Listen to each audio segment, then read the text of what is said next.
एक सन की राजा हर रोज सुबह अपनी रानी को खड़ी कर उसकी नथ में से 100 तीर निकालता और पूछता, है कोई इस धरती पर मेरे जैसा और कोई भी वीर मर्द? रानी बेचारी कहती कि नहीं महाराज, आप जैसा वीर पुरुष और कोई नहीं। समय बीता। एक बार रानी की माँ रानी से मिलने आई। जब उसने रानी की हालत देखी तो उसकी आंखों में पानी आ गया। बोली, बेटी ये कैसी हालत बना रखी है, बिल्कुल सूखी लकड़ी के समान हो गई हो। तुम्हें कोई बीमारी है, कोई दुख दे रहा है, या फिर तुम्हें समय से रोटी नहीं मिल रही? आखिर बात क्या है? अब रानी कैसे अपनी माँ को अपना दुख बताती कि राजा हर रोज सुबह उसे खड़ी कर उसकी नथ में से 100 तीर निकालता है। हर तीर में उसका कलेजा बाहर आने को हो जाता है। अगर वो जरा सी भी हिली या राजा जरा सा भी चुका तो प्राण गए। पर जब माँ ने बार बार दबाव देकर रानी से पूछा, तब रानी बोली, क्या बताऊं माँ, किसी चीज की कोई कमी नहीं, अन्न का भंडार भरा हुआ है, पीने को अच्छा पानी है, तो फिर बात क्या है बेटी? माँ ने इस बार जब रानी का हाथ पकड़ अत्यंत रुदन स्वर में पूछा तो रानी टूट गई और अपनी वेदना प्रकट करते हुए कहा, माँ तुम्हारे जमाई राजा मेरी नाक की नथ में से 100 तीर निकालते हैं, जिससे मेरा हृदय थर थर कांपता है। मेरी तरफ आता हुआ हर तीर मुझे अपनी जिंदगी का आखिरी तीर प्रतीत होता है। यही बात मुझे हर समय अंदर ही अंदर खाए जाती है कि आज तेरा आखिरी दिन है, आज तेरा आखिरी दिन है। बस माँ, इसी चिंता के कारण कुछ भी खाना पीना मेरे हलक से नीचे नहीं उतरता। रानी की माँ ने हैरान होते हुए कहा, ये तुम क्या कह रही हो बेटी, ये कब हुआ? रानी बोली, माँ ये मत पूछो कब हुआ, ये पूछो कब नहीं हुआ। राजा हर रोज सुबह मुझे खड़ी करके सबसे पहले मेरी नथ में से 100 तीर निकालते हैं, उसके बाद ही अपना दिन शुरू करते हैं। बोली, कुछ बोलते भी हैं? रानी बोली, हाँ माँ कहते हैं। है इस धरती पर मेरे जैसा कोई और मर्द? रानी की माँ कुछ सोचते हुए बोली, बेटी चिंता मत कर, कल वो जब ऐसा पूछे तो कह देना, दुनिया में मर्द बहुत, घर नहीं तो बाहर बहुत, घर से बाहर निकलो शेर को स्वा शेर बहुत। इतना कह रानी की माँ अपनी बेटी से विदाई ले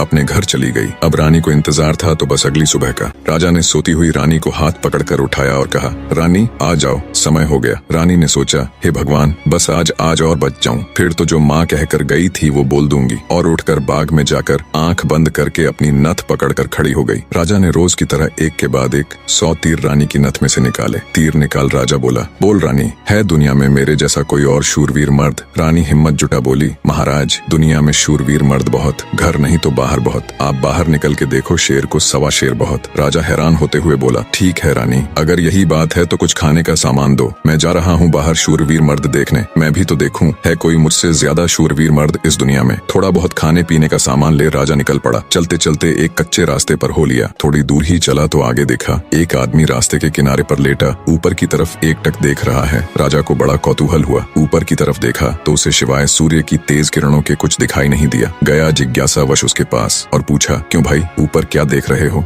काणे आदमी ने कहा, इंद्र के अखाड़े में परियों का नाच हो रहा है, वो देख रहा हूँ। राजा ने एक बार फिर से ऊपर देखा पर उसे कुछ दिखाई न दिया तो उसका आश्चर्य बढ़ गया। काणे आदमी ने ऊपर की तरफ ध्यान लगाए लगाए राजा से पूछा, तुम कौन हो भाई और कहाँ जा रहे हो? राजा बोला, मैं मालवा का राजा उत्पल राज हूँ, मैं दुनिया में शूरवीर मर्द देखने जा रहा हूँ। काणे को बड़ा कौतुक हुआ। बोला, तो थोड़ी देर मेरी प्रतीक्षा करो भाई। नाचते नाचते एक परी की पाजेब टूट गई है, वो नीचे गिरने वाली है, बस उसको लेकर मैं भी तुम्हारे साथ शूरवीर मर्द देखने चलूंगा। कुछ ही देर में आकाश से छम की आवाज से एक पाजेब नीचे आ गिरी। काणे ने उसे उठाया और जेब में रख लिया और बोला, अब चलो भाई मर्द देखने। मर्द कैसे होते हैं मैं भी तो देखूं। राजा के आश्चर्य की कोई सीमा नहीं थी। उसका अहंकार तो यही नष्ट हो चुका था, उसकी हवाइयां उड़ चुकी थीं। सोचा कि तू तो रानी की नथ से तीर निकाल अपने आप को सबसे बड़ा मर्द समझता था, तेरे से ज्यादा तो ये काणा है। एक आंख से अंधा होते हुए भी इंद्र के अखाड़े में क्या हो रहा है देख लेता है। अब राजा और काणा आदमी दोनों एक साथ चल पड़े मर्द देखने। राजा और काणा आदमी अभी कुछ दूर ही चले थे। आगे एक नौजवान व्यक्ति धनुष बाण लिए किसी की प्रतीक्षा में बैठा था। राजा ने उससे भी पूछ लिया, क्यों भाई कैसे बैठे हो? व्यक्ति बोला, अपने दोस्त का इंतजार कर रहा हूँ। राजा बोला, कहाँ है तुम्हारा दोस्त? व्यक्ति बोला, मैंने 100 कोस पर तीर मारा है, उसे लेने के लिए गया है। इतना सुनना था कि राजा के पैरों नीचे से जमीन खिसक गई। कहानी को बीच में रोक आपकी जानकारी के लिए बता दूं, पुराने समय में दूरी मापने के लिए किलोमीटर या मीटर नहीं बल्कि तब के लोग कोसों के द्वारा ही दूरी को मापते थे। उस समय के एक कोस का मतलब आज के लगभग 3 किलोमीटर है। तो नौजवान व्यक्ति ने राजा और काणे आदमी से पूछा, तुम लोग कहाँ जा रहे हो? काणे ने कहा, मर्द देखने। उत्सुकतावश नौजवान ने कहा, तो भाई हम भी चलेंगे तुम्हारे साथ मर्द देखने, बस थोड़ा इंतजार करो, मेरा दोस्त अभी मेरा तीर लेकर आता ही होगा। राजा बोला, 100 कोस से आज ही थोड़े ना आ जाएगा, उसे तो कई दिन लगेंगे। नौजवान ने मुस्कुराते हुए कहा, नहीं मान्यवर, उसे 100 कोस से जाने और आने में सिर्फ 1 घंटा लगता है। थोड़ी ही देर में एक लंगड़ा व्यक्ति नौजवान के द्वारा छोड़ा हुआ तीर हाथ में लेकर आता है। अब राजा को काटो तो खून नहीं रानी की नथ में से तीर निकाल खुद को मर्द सूरमा समझने वाले राजा को अब एक से एक बड़े सूरमा टकरा रहे थे। वो जिस बिल में हाथ डाल रहा था वहीं से सांप फुफकारते हुए निकल रहे थे। एक काना आदमी जो एक आंख ना होते हुए भी इंद्र के अखाड़े में परियों का नाच देख रहा है। एक युवा पराक्रमी नौजवान 100 कोस तक तीर मार रहा है। एक अपाहिज लंगड़ा आदमी 100 कोस की दूरी सिर्फ 1 घंटे में नाप देता है। बोझिल कदमों के साथ राजा अब उन तीनों के साथ आगे चल पड़ता है। चलते चलते वे एक नगर में पहुंचे जहां एक राजा की लड़की का स्वयंवर चल रहा था। स्वयंवर की शर्त थी कि जो व्यक्ति 50 कोस से 2 घंटे में हंसता पान बोल सुपारी ला देगा उसी के साथ रानी का विवाह कर दिया जाएगा। चारों में से लंगड़ा ही इस काबिल था जो कोसों की दूरी मिनटों के हिसाब से तय कर सकता था। अंततः चारों की सलाह पर लंगड़ा व्यक्ति स्वयंवर की शर्त पूरी करने के लिए तैयार हो गया और शर्त अनुसार हंसता पान बोल सुपारी लाने के लिए चल पड़ा।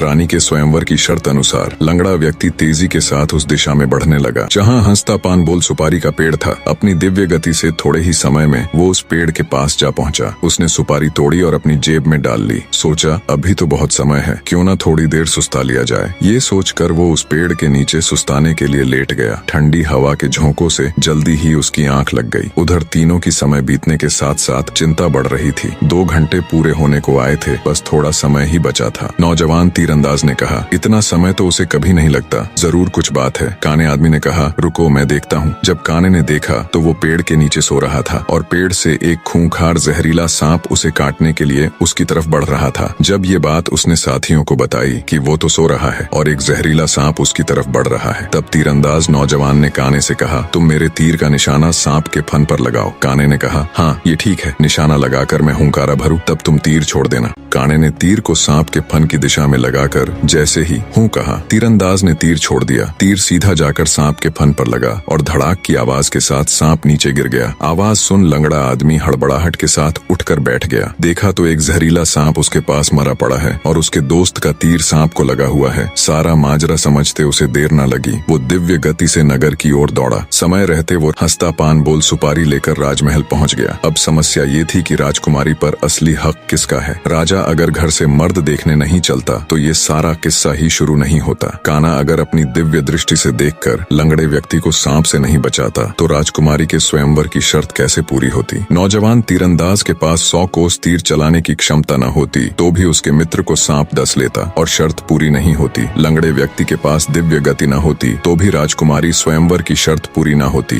राजकुमारी का पति कौन होगा? जब इसके ऊपर उनमें आपस में सलाह मशवरा हुआ तो राजा को ही चुना गया, क्योंकि ये सारी कहानी ही उससे शुरू हुई थी। पर राजा ने अपनी सारी बीती बात बता कहा, मैं पहले से ही शादीशुदा हूँ, इसलिए मैं राजकुमारी से शादी करूँ इसका सवाल ही पैदा नहीं होता। मैं तो तुम सबका शुक्रगुजार हूँ मेरा खोखला वहम तोड़ने के लिए। काने ने कहा, मैं तो इंद्र के अखाड़े में अपनी परियों के साथ ही खुश हूँ और वैसे भी मेरे दिन अब उस ऊपर वाले को याद करने के हैं। बारी आई युवा तीरंदाज की। उसने अपने मित्र से कहा, मित्र राजकुमारी के साथ तुम्हारा विवाह होना चाहिए, क्योंकि तुमने ही स्वयंवर की शर्त का सीधा पालन किया और राजमहल में शर्त अनुसार हंसता पान बोल सुपारी लेकर आए। इसलिए शर्त के दृष्टिकोण से देखें तो राजकुमारी पर तुम्हारा ही हक बनता है। तीरंदाज की बात सबको सही लगी और सबने सहर्ष सहमति जताई। लंगड़े व्यक्ति के साथ राजकुमारी का विवाह हो जाता है। सभी बहुत खुश थे। राजा सभी को अपने राज्य आने का निमंत्रण दे खुशी खुशी उनसे विदा लेते हैं। अपने मन में वो अब कभी रानी के साथ दुर्व्यवहार न करने की शपथ लेते हैं। निष्कर्ष, वास्तविक वीरता केवल बाहरी शक्तियों में नहीं बल्कि आंतरिक विनम्रता, संयम और दूसरों की महत्ता को समझने में होती है। राजा उत्पल राज्य ने स्वयं को सबसे बड़ा शूरवीर माना और अपने अहंकार में अंधा हो गया था। वह अपनी रानी पर अत्याचार कर अपनी वीरता का प्रदर्शन करता था, परंतु वास्तव में वह अपने भीतर की हीन भावना और असुरक्षा को छिपा रहा था। अपनी यात्रा के दौरान राजा की ऐसे व्यक्तियों से मुलाकात होती है जिनकी क्षमताएं उससे कहीं अधिक होती हैं। उस एक आंख वाले व्यक्ति का दिव्य दृष्टि से इंद्रलोक का नृत्य देख पाना, उस युवा तीरंदाज का 100 कोस दूर तक तीर मारना और अपाहिज व्यक्ति का अद्वितीय वेग से दूरी तय करना, ये सभी घटनाएं राजा को यह समझाती हैं कि यह संसार अप्रतिम और असीम क्षमताओं का भंडार है। हर व्यक्ति में कुछ न कुछ विशिष्टता होती है और किसी को भी स्वयं से निम्न समझना उसके प्रति अन्याय है। अंततः सच्ची महानता और शक्ति आत्मनिरीक्षण, अपने अहंकार को त्यागने और हर व्यक्ति को उसकी श्रेष्ठता के साथ स्वीकार करने में है। अहंकार नष्ट करने से व्यक्ति का हृदय प्रेम, आदर और करुणा से भर जाता है, जो कि आध्यात्मिक उन्नति का मार्ग है।